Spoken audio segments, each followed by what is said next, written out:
और चलिए lunch time की शुरुआत करते हैं। सबसे पहले बात भारतीय सेना के शौर्य और पराक्रम की कर लेते हैं। सेना ने उत्तरी बंगाल में एक्सरसाइज डेविल स्ट्राइक को अंजाम दिया है। इस अभ्यास का मकसद सैनिकों को हवाई प्रशिक्षण देना था। अब इस ट्रेनिंग के दौरान सैनिकों को हर तरह का हवाई अभ्यास करवाया गया। भारी हथियार, उपकरण, रसद की वजह से आपूर्ति, टारगेट को नष्ट करना, इन तमाम एक्सरसाइजेज में शामिल था। इसके अलावा ग्राउंड फोर्सेस के साथ मिलकर घुसपैठ अभियान को कैसे सफलता के साथ अंजाम देना है, इसका अभ्यास भी सैनिकों ने किया। इस अभ्यास में भारतीय वायुसेना की पूर्वी कमान गरुड़ के 1000 से ज्यादा पैरा ट्रूपर्स ने भी अपना दमखम दिखाया। राफेल, C-130 हरक्यूलिस, AN-32 भारतीय वायुसेना और भारतीय सेना दोनों के स्वदेशी ALH विमानों ने भी आसमान में पराक्रम का प्रदर्शन किया। ये ट्रेनिंग एक्सरसाइज 22 से 27 जनवरी के बीच में की गई है। तो इन तस्वीरों में आप देख सकते हैं कि भारतीय नौसेना की तरफ से ये एक्सरसाइज की गई है, जिसमें तमाम पैरामिलिट्री ट्रूपर्स को शामिल किया गया। 22 से 27 जनवरी के बीच में इस अभ्यास को अंजाम दिया गया। दुश्मनों को एक संदेश दिया गया है कि अब हमसे बचकर रहना। तो ये पूरी एक्सरसाइज आपको बता दें, उसी की तस्वीरें जिसमें तमाम पैरा ट्रूपर्स शामिल हुए। राफेल इसमें शामिल हुआ, C-130 हरक्यूलिस, AN-32, इसके अलावा भारतीय वायुसेना, भारतीय सेना दोनों के स्वदेशी ALH विमानों ने इस अभ्यास में शामिल होकर एक संदेश देने की कोशिश की है।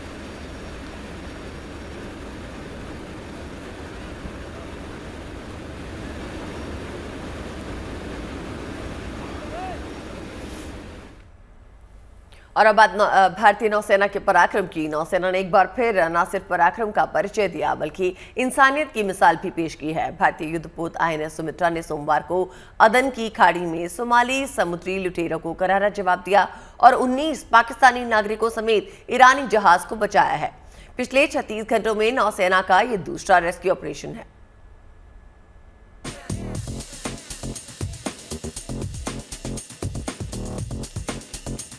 भारतीय नौसेना ने अदम्य साहस दिखाते हुए कम से कम 34 लोगों की जिंदगी तो बचाई ही, पराक्रम का एक और अध्याय दुनिया के सामने रखी है।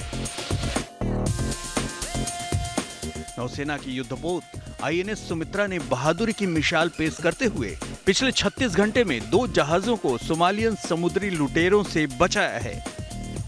एंटी पायरेसी ऑपरेशन में तैनात INS सुमित्रा को मदद के लिए कॉल आया और INS सुमित्रा ने ऑपरेशन शुरू कर दिया। दरअसल पश्चिमी अरब सागर में मछली पकड़ने वाले जहाज, जिसमें 19 पाकिस्तानी सवार थे, समुद्री लुटेरों ने बंधक बना लिया था।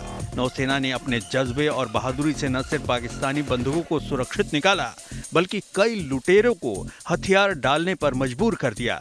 भारतीय नौसेना ने कहा है कि 29 जनवरी को उसने अल नईमी को बचाने के लिए अभियान चलाया था।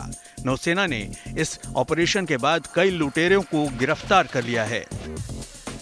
INS Sumitra, which is already mission deployed in the Western Arabian Sea for anti-piracy patrol, has rescued another fishing vessel, MV Al Naimi, which was hijacked by the pirates. Now, this is very important. I told you yesterday also that the pirates have they have changed their modus operandi and are now targeting the smaller fishing vessels, or the dhaus as we call them, and then they use this for attacking the merchant vessels. पिछले 36 घंटे में INS Sumitra ने 19 पाकिस्तानियों के साथ 17 ईरानी लोगों को समुद्री लुटेरों से बचाया है। 28 जनवरी को नौसेना को एक ईरानी जहाज ईमान के अपहरण का एक संदेश मिला और उसी इलाके में मौजूद INS सुमित्रा ने कार्रवाई शुरू कर दी। ईरानी जहाज के चालक दल को समुद्री डाकुओं ने बंधक बना लिया था। ईरानी जहाज को INS सुमित्रा ने रोक लिया। जहाज और उसके चालक दल के 17 ईरानी लोगों को 29 जनवरी को सुरक्षित रूप से बचा लिया गया। ईरानी जहाज को अब रवाना भी कर दिया गया है। हिंद महासागर को एंटी पायरेसी और मेरी टाइम सिक्योरिटी ऑपरेशन के जरिए सुरक्षित बनाने के लिए भारत एक्टिव मोड पर है। नौसेना की युद्धपोत INS सुमित्रा को इसके लिए तैनात किया गया है। इसलिए खतरे का सायरन सुनते ही तुरंत नौसैनिक कार्रवाई करते हैं और ऐसे में समुद्री लुटेरों के पास भागने के अलावा कोई विकल्प नहीं होता, क्योंकि भारतीय नौसेना का खौफ ही इतना ज्यादा है। पिछले दिनों में ऐसे कई ऑपरेशंस को भारतीय नौसेना ने अंजाम दिया है। Bureau report, good news today. और चलिए अब बात सेना अध्यक्ष मनोज पांडे के साथ हुई एक्सक्लूसिव बातचीत की कर लेते हैं। जनरल मनोज पांडे ने खुलासा किया है कि चीन के साथ लगी LAC परिस्थितियां नियंत्रण में है, कंट्रोल में है। मिलिट्री और डिप्लोमेटिक लेवल पर चीन के साथ संवाद लगातार जारी है। उन्होंने सीमा पर सेना की ताकत लगातार बढ़ने का भी दावा किया। ढांचागत विकास या स्वदेशी हथियारों के निर्माण की योजना पर उन्होंने खुलकर अपनी बात रखी है। हमारे सहयोगी मंजीत नेगी ने सेना प्रमुख से अग्निपथ योजना के बारे में विस्तार से बातचीत की है। साल 2024 में भारतीय सेना के सामने क्या चुनौतियां होंगी और भारतीय सेना की क्या प्राथमिकताएं होंगी, इस पर बात करने के लिए हमारे साथ सेना प्रमुख जनरल मनोज पांडे हैं। जनरल साहब, आपसे जानना चाहूंगा, इस वक्त देश और दुनिया के जो हालात हैं उनको कैसे, उनके बीच में क्या चुनौतियां आप देखते हैं भारतीय सेना के लिए और क्या प्राथमिकताएं आप मानते हैं अपने एक सेना प्रमुख के तौर पर? धन्यवाद मंजीत। गत वर्ष की तरह इस साल भी हमारी ऑपरेशनल प्रिपेयर्डनेस या ऑपरेशनल तैयारी को बरकरार रखना, चाहे वो सीमाओं पर हो, लाइन ऑफ एक्चुअल कंट्रोल या फिर लाइन ऑफ कंट्रोल या फिर आंतरिक सुरक्षा में जहाँ जहाँ पर हमारी तैनाती या डिप्लॉयमेंट है, इन सब इलाकों में ऑपरेशनल प्रिपेयर्डनेस को एक अच्छे दर्जे का बरकरार रखना, ये मेरी सबसे पहले प्राथमिकता रहेगी। इसके अलावा आपको ज्ञात होगा, पिछले वर्ष हमने भारतीय सेना के ट्रांसफॉर्मेशन या परिवर्तन की एक रूपरेखा रखी थी, जिसके तहत हमने 5 परिवर्तन के स्तंभ आइडेंटिफाई किए थे। मुझे इस बात की खुशी है कि हमने इन 5 एरियाज में या 5 डोमेन्स में अच्छे तरह से सकारात्मक प्रगति की है और कोशिश यही रहेगी कि इस साल भी इन्हीं 5 फील्ड्स में हम उसी तरह से मोमेंटम को मेंटेन रहे और इस परिवर्तन की प्रक्रिया को आगे बढ़ाएं। साथ ही साथ हमारी जो कैपेबिलिटी डेवलपमेंट है, जिसका आत्मनिर्भर या इंडिजिनस प्रोडक्शन एक बहुत मुख्य या अहम मुद्दा है, इस पर भी हमारा खास ध्यान रहेगा कि इसके ज़रिए किस तरह से हम हमारी सेना को और आधुनिक और सशक्त बनाएं। तो ये एक 3-4 मोटे एरियाज है जिस पे हमारा ध्यान रहेगा।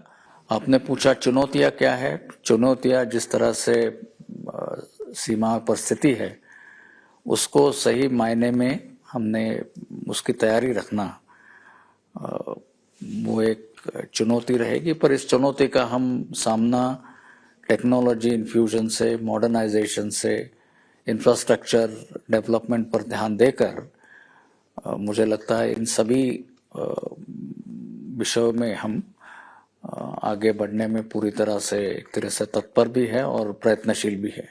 सर, अगर हम स्वदेशी हथियारों की बात करें तो लाइट टैंक को लेकर काफी चर्चा है सेना में, क्योंकि उसकी आवश्यकता हमें नॉर्दर्न बॉर्डर पर भी है।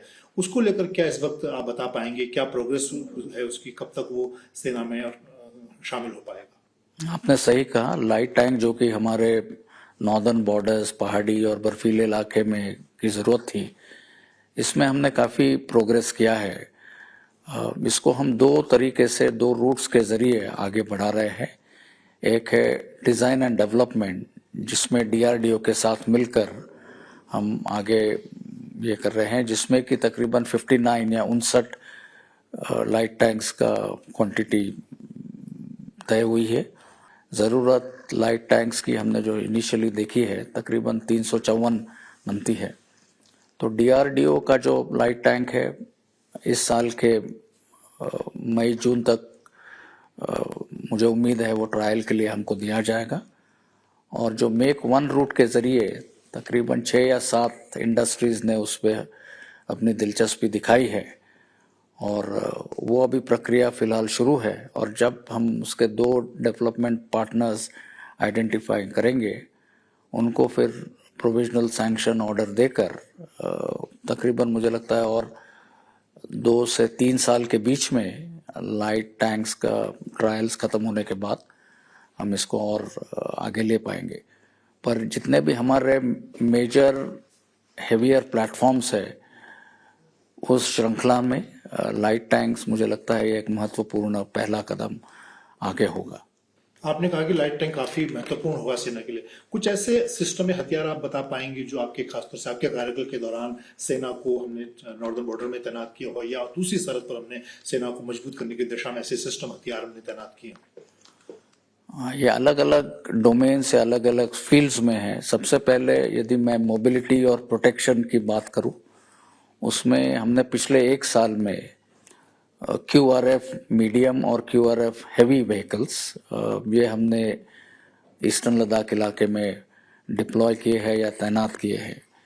उसके अलावा सर्वेलेंस के लिए यदि हम देखें तो हर तरह के ड्रोन्स और unarmed aerial vehicles, micro drone से लेकर मिनी से लेकर लॉन्ग रेंज UAVs तक, ये तीनों इस कंप्लीट रेंज में जितने भी हमारे इंडिजिनस प्रोडक्शन है ये भी हमने सक्सेसफुली डिप्लॉय किए हैं।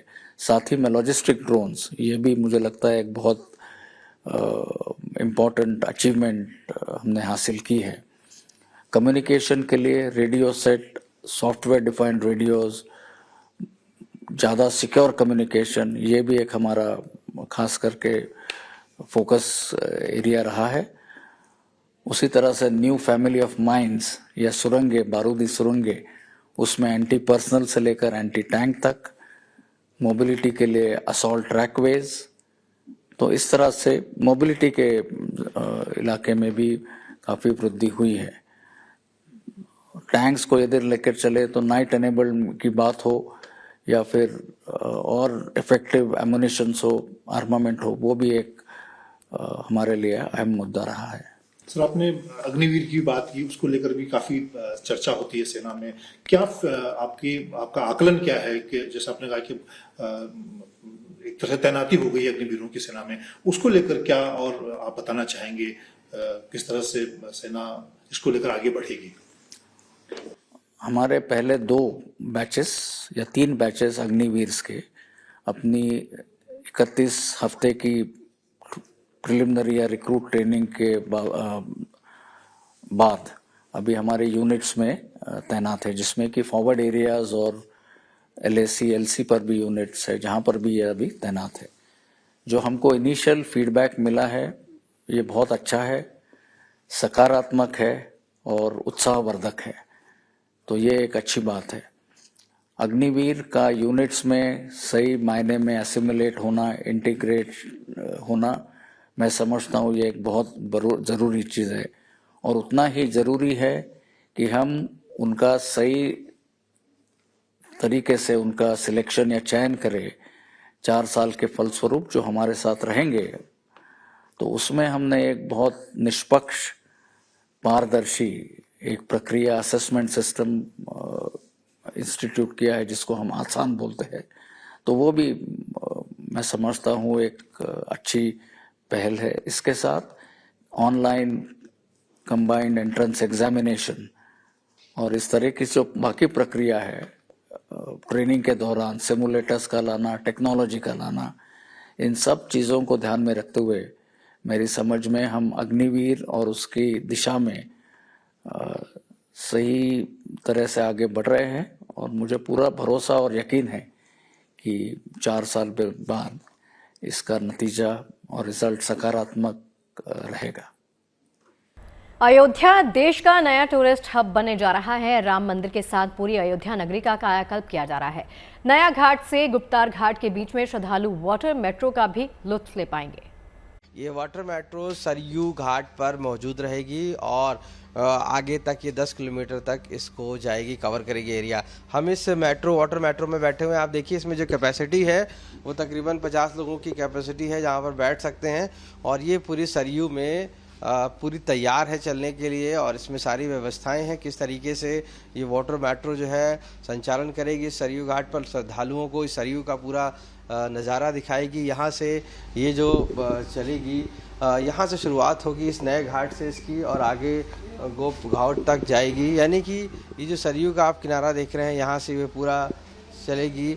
और इस पूरे वैसे थोड़ा सा बस बताइए कि आखिर कहाँ से कहाँ तक का चलने का प्रावधान है इसमें? अभी फिलहाल सर यहाँ से गुप्तार घाट जाएगी। गुप्तार घाट तक जाएगी जी। और इसमें लगभग कितने लोग बैठ सकते हैं? 50 पैसेंजर के हैं 50 कैपेसिटी। पैसेंजर बैठ सकते हैं और 50 खड़े भी हो सकते हैं क्या? 50 पैसेंजर का कैपेसिटी है। जो बैठ सकते हैं इसमें। गुप्तार घाट तक जाएगी। तो देखिए गुप्तार घाट तक जाएगी ये मेट्रो, वाटर मेट्रो जो है ये श्री राम लला यानी अयोध्या पहुंची है और इसको संचार किया जा रहा है। यहाँ पर अब जो श्रद्धालु आएंगे वो सब इस पर बैठकर सरयू का आनंद ले सकेंगे। घाट का यहाँ पर प्लग्स दिए गए हैं जिनसे वो आराम से बैठकर इसको सफ़र कर सकते हैं सरयू में। ये वाटर मेट्रो सेंट्रल दिल्ली से आई हैं और इस समय अयोध्या के सरयू घाट पर पहुँच चुकी हैं और ऐसे में अब लोगों को बस इसका इंतज़ार है कि इसमें आना है, टिकट लेना है और उसके बाद सरयू नदी का गुप्ता घाट तक जाना है। इसी वाटर मेट्रो के जरिए इस पूरे सरयू में चलना शुरू हो जाएगी। इसका पूरा जो इनिशियल वर्क है वो किया जा रहा है। हम आपको थोड़ा सा इसका बाहर का भी दिखाएंगे किस तरीके का ये है वर्क। ये बिल्कुल वाटर मेट्रो, यहाँ पर खड़े भी लोग हो सकते हैं इसमें और इसके साथ बैठ भी सकते हैं लोग, 50 लोग ये कैपेसिटी है इसकी। और जब हम देखेंगे इसमें कि जो ये एरिया है ये ओपन एरिया है, इस ओपन एरिया में यहाँ पर भी लोग जो है इस वाटर मेट्रो में खड़े हो सकते हैं। इसके साथ साथ आप देखिए कि यहाँ पर जो मशीन्स हैं ये लगी हुई हैं, ये भारतीय अंतर्देशीय जलमार्ग प्राधिकरण भारत सरकार के द्वारा है और इस पूरे इसमें आप देख सकते हैं कि किस तरीके से साफ तौर से यहाँ पर जो व्यवस्थाएं की गई हैं उन व्यवस्थाओं से स्लाइडिंग डोर है और अंदर बैठ के इस वाटर मेट्रो पे आराम से लोग अंदर तक जा सकते हैं। और ये सरयू का जो किनारा है इसको पूरा देख सकते हैं, ये इलेक्ट्रिक पावर से चलती है और इस पूरी वाटर मेट्रो के ज़रिए सरयू के घाट से लोग श्रद्धालु जितने भी आएंगे वो यहाँ पर दर्शन करेंगे। दर्शन करने के बाद पूरे सरयू में इससे घूम सकेंगे। तो ये ख़ास तौर से वाटर मेट्रो लाई गई है और ये साफ़ तौर से ये वाटर मेट्रो अयोध्या में श्री राम लला के दर्शन करने के दौरान जो सरयू घाट है वहाँ पर मौजूद है और उसके बाद यहाँ से इस पूरे सरयू का जो आप किनारा देख सकते हैं इसमें ये वाटर मेट्रो चलेगी। अभी तक स्टीमर चलते आए हैं आप देख रहे हैं जैसे कि, लेकिन अब जो है इस वाटर मेट्रो के ज़रिए भी कहीं ना कहीं पूरा लोग सरयू का दर्शन कर पाएंगे, सरयू में नहा पाएंगे। तो ये अपने आप में ही ख़ास तौर से वाटर मेट्रो का संचालन किया गया है जिससे कि श्रद्धालु इसके ज़रिए अयोध्या का सरयू का आनंद ले सके और उसके साथ साथ पूरा राममय हो सके। ठंड से अयोध्या भी ठिठुर रही है। यहाँ तापमान 11 डिग्री के आसपास है, लेकिन इस ठंड में भी रामलला के दर्शन के लिए श्रद्धालुओं का सैलाब उमड़ रहा है। सुबह ठंड में ही भारी संख्या में लोग राम मंदिर के बाहर नजर आ रहे हैं। प्राण प्रतिष्ठा से लेकर अब तक अयोध्या में मौसम का यही मिजाज बना है। सुबह की शुरुआत कोहरे और ठंड से हो रही है, लेकिन भक्तों का जोश आए है और हर कोई रामलला के दर्शन के लिए मौसम की हर बाधा पार करने को तैयार है। ठंड के मद्देनजर अयोध्या नगर निगम भी मुस्तैद है। जगह जगह श्रद्धालुओं को ठंड से बचाने के इंतजाम भी शहर में दिखाई दे रहे हैं। राम मंदिर आने वाले श्रद्धालुओं के लिए व्यवस्था के तौर पर ज़्यादा ठंडक हो रही जिस हिसाब से उसके लिए हीटर्स की अरेंजमेंट्स किए गए हैं। जो नगर निगम ने ये हीटर्स पूरे शहर में अलग अलग पॉइंट्स पे लगाए हैं और राम मंदिर के गेट पर भी इस तरीके के अरेंजमेंट्स हीटर के किए गए हैं जिससे कि जो भी श्रद्धालु अगर जिसको ज़्यादा ठंडक होती है तो यहाँ पर आकर वो रुक सकता है। और ये नगर निगम की तरफ से सारे अरेंजमेंट्स किए गए हैं ये हीटर, जिसकी वजह से ठंडक में जो श्रद्धालु आने वाले हैं उनको काफ़ी दिक्कत ना हो। और यही वजह देख सकते हैं आप कि मेन गेट जो है, जो एंट्री का गेट है, वहाँ पर इस हीटर को रखा गया है जिससे कि यहाँ पर आने वाले श्रद्धालुओं को किसी प्रकार की चूँकि बहुत ज़्यादा ठंडक हो रही है इस वजह से उनको दिक्कत ना हो। और ये अयोध्या के हर शहर अयोध्या के शहर में जो सड़कें हैं उनके बीच बीच स्टॉपेज पर भी इस तरीके का जो गैस है उसको लेकर हीटर रखे गए हैं। रामलला की मनमोहक तस्वीर अब बाजार में भी छाने लगी है। सूरत में बालक राम की छवि 3D प्रिंटिंग के जरिए फैब्रिक पर उकेरी जा रही है। रामलला के इस 3D बैनर की जबरदस्त डिमांड है और रामलला की यह अद्भुत तस्वीर अब तकनीक के जरिए घर घर पहुंचाने की तैयारी है।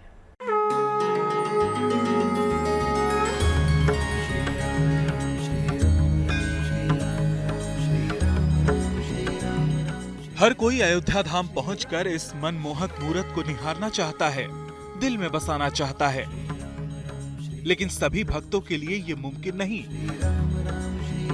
रामलला के प्रति भारत की अपार आस्था और प्रेम को देखते हुए बाजार भक्त और भगवान के बीच की दूरी को पाटने में जुटा है।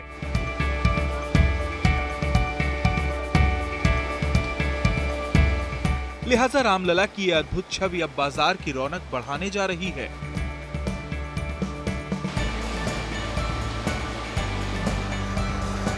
रामलला की यह अद्भुत छटा अब घर घर में पहुंचने वाली है।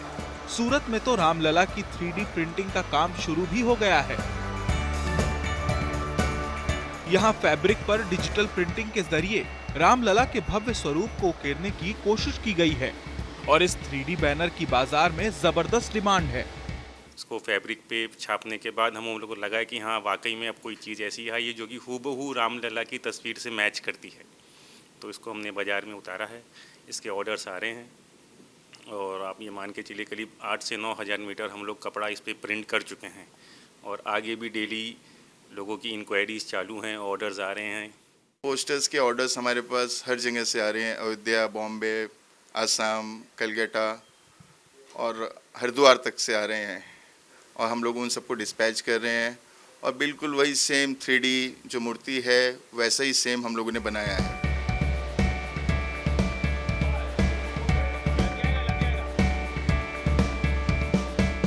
जाहिर है रामलला के प्रति लोगों की आस्था और भक्ति भाव से अब बाजार भी महकने लगा है। तकनीक के जरिए भक्तों की रामलला के दर्शनों की चाह पूरी हो रही है और बालक राम की अनुपम छवि उन तक पहुंचने लगी है। Bureau report, good news today.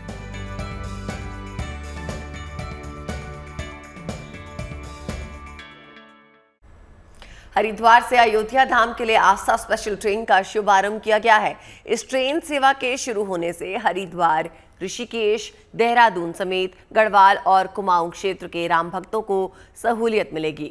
Uttarakhand के मुख्यमंत्री पुष्कर सिंह धामी ने हरिद्वार रेलवे स्टेशन से इस आस्था स्पेशल ट्रेन को हरी झंडी दिखाकर रवाना किया। इस दौरान भक्तों का उत्साह देखने लायक था। हर दिन अयोध्या से बाकी जगहों की कनेक्टिविटी बेहतर हो रही है और रामनगरी में राम नाम की गूंज चारों दिशाओं में सुनाई दे रही है। और बात भारत की बुलेट ट्रेन की। लंबे समय से हाई स्पीड ट्रेन का सपना देख रहे देशवासियों की मुराद जल्द पूरी होने वाली है। विकास की तेज रफ्तार में दौड़ रहे भारत का बुलेट ट्रेन प्रोजेक्ट युद्ध स्तर पे आगे बढ़ रहा है। यात्रियों की सुख सुविधाओं के साथ बुलेट ट्रेन में सुरक्षा की पूरी इंतजामात की गई है। इसके लिए रेलवे ने खास इंतजाम किए हैं।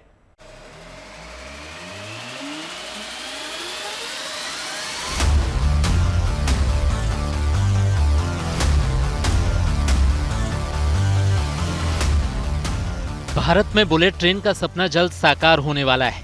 मुंबई से अहमदाबाद के बीच बन रहे 508 किलोमीटर लंबे कॉरिडोर पर काम जारी है। यूं तो बुलेट ट्रेन की अधिकतम स्पीड 350 किलोमीटर प्रति घंटा होगी, लेकिन ट्रैक पर यह ट्रेन 320 किलोमीटर की स्पीड से दौड़ेगी। इतनी तेज रफ्तार के बीच यात्रियों की सुरक्षा को लेकर रेल प्रशासन सतर्क है। पूरे कॉरिडोर को इतना सुरक्षित बनाया जा रहा है कि भूकंप भी इसका कुछ न बिगाड़ पाए। इसके लिए रेलवे पूरे कॉरिडोर में सिस्मोमीटर लगाने जा रहा है। सिस्मोमीटर वो उपकरण है जो प्रारंभिक तरंगों के माध्यम से भूकंप का पता लगाएंगे और आपातकालीन सिस्टम को सक्रिय करेंगे। 508 किलोमीटर लंबे बुलेट ट्रेन कॉरिडोर में 28 सिस्मोमीटर लगाए जाएंगे। इनमें से 22 सिस्मोमीटर बुलेट ट्रेन रूट पर लगेंगे। महाराष्ट्र में आने वाले हिस्से में 8 सिस्मोमीटर लगाए जाएंगे। मुंबई, ठाणे, विराट और बोईसर जैसे इलाके चिन्हित किए गए हैं, जबकि गुजरात में आने वाले हिस्से में 14 सिस्मोमीटर लगेंगे, जिसमें वापी, बिलीमोरा, सूरत, भरूच, वडोदरा, आणंद, महिमदाबाद और अहमदाबाद होंगे।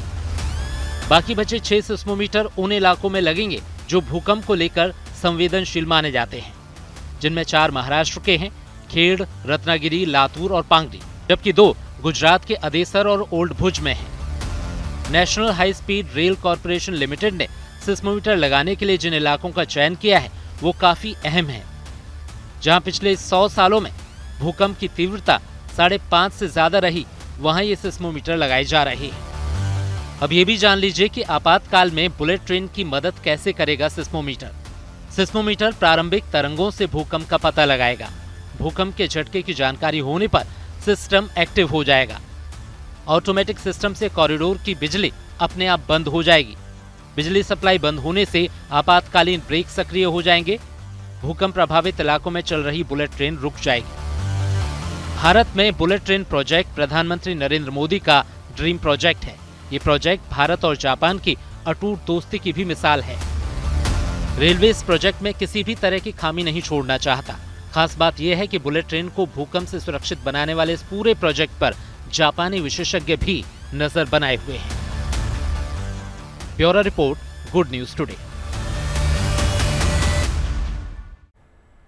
चलिए अब आपको माया नगरी ले चलते हैं। मुंबई के लोगों को जल्द ही मेट्रो की सौगात मिलने जा रही है। यहाँ अंडरग्राउंड मेट्रो लाइन 3 पर तेजी के साथ काम चल रहा है। इसके पहले चरण का काम पूरा हो गया है, जबकि दूसरे चरण का काम अपने अंतिम दौर में है।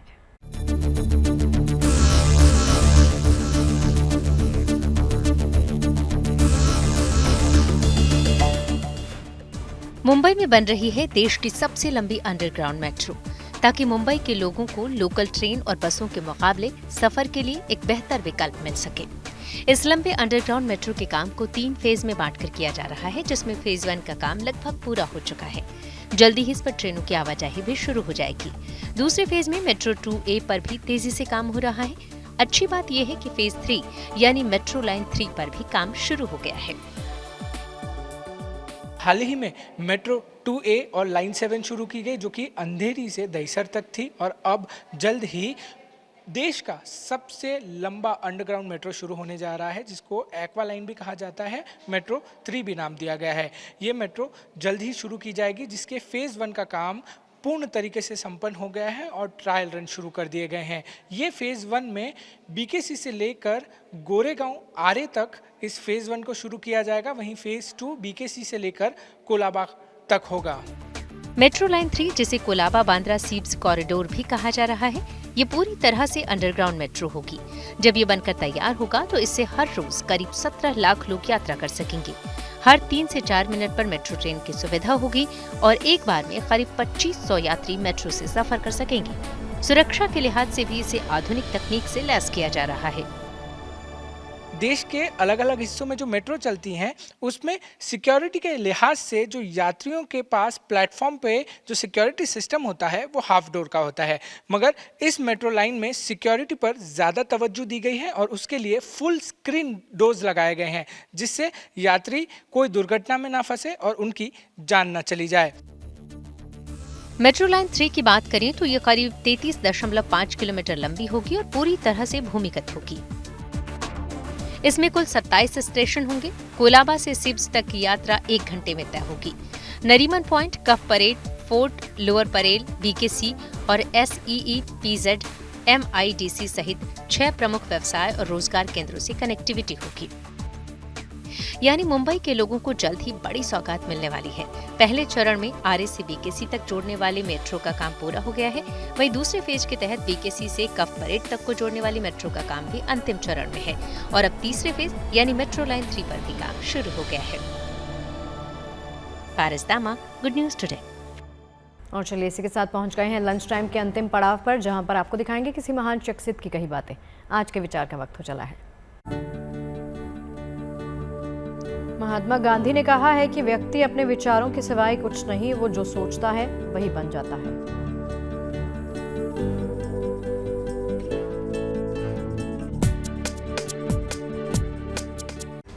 उम्मीद है खबरों के इस लंच टाइम में आपको पेट भर जानकारियां मिली होंगी। और चलिए कल मुलाकात होगी एक बार फिर से लंच टाइम में। अपना बहुत ख्याल रखिए, देखते रहिए गुड न्यूज टुडे। नमस्कार।